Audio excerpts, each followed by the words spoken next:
English ডিপার্টমেন্টের ছাত্র, arts ব্যাকগ্রাউন্ডে পড়াশোনা করছি, আমার মাথায় আসে না 28-এর পরে কয়টা সংখ্যা হয়? 28-এর পরে না, 28-এর পরে 9টা না, এটাও হয় নাই। 28-এর পরে 28 লক্ষ কোটি টাকা বিদেশে পাচার করা হয়েছে।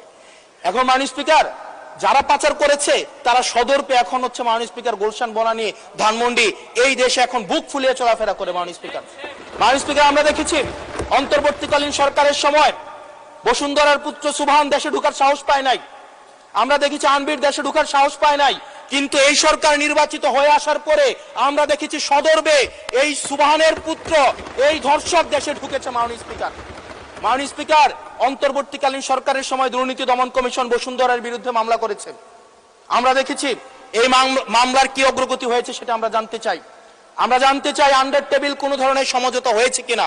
যদি সমঝোতা না হয়ে থাকে তাহলে তাদের বিরুদ্ধে আইনগত ব্যবস্থা নিতে বাধাটা কোথায় সেটা বাংলাদেশের মানুষের সামনে প্রকাশ করতে হবে।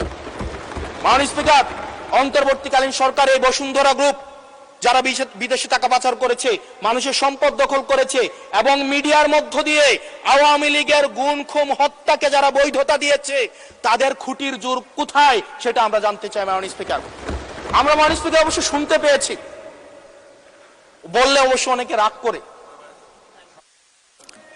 মাননীয় সদস্য, আপনার সময় শেষ হয়ে গেছে, তারপরেও চিফ হুইপ মহোদয় অনুরোধ করেছেন আরো 3 মিনিট বাড়ানো হলো। থ্যাংক ইউ মাননীয় স্পিকার।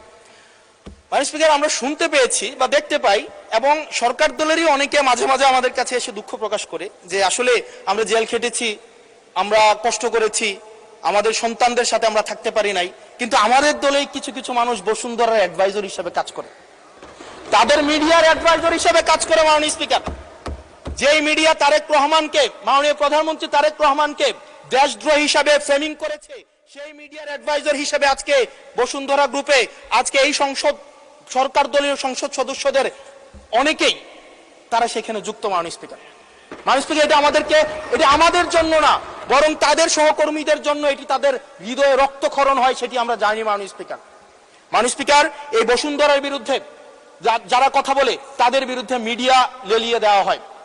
মাননীয় স্পিকার, আমরা যারা ঋণ খেলাপি, যারা ব্যাংকগুলোকে দখল করেছে, যারা গণতন্ত্র পথকে রুদ্ধ করেছে, গুম খুনের বৈধ, একটু ওয়েট করেন, সময় তো দিবে, আসতেছে, শেষ হোক।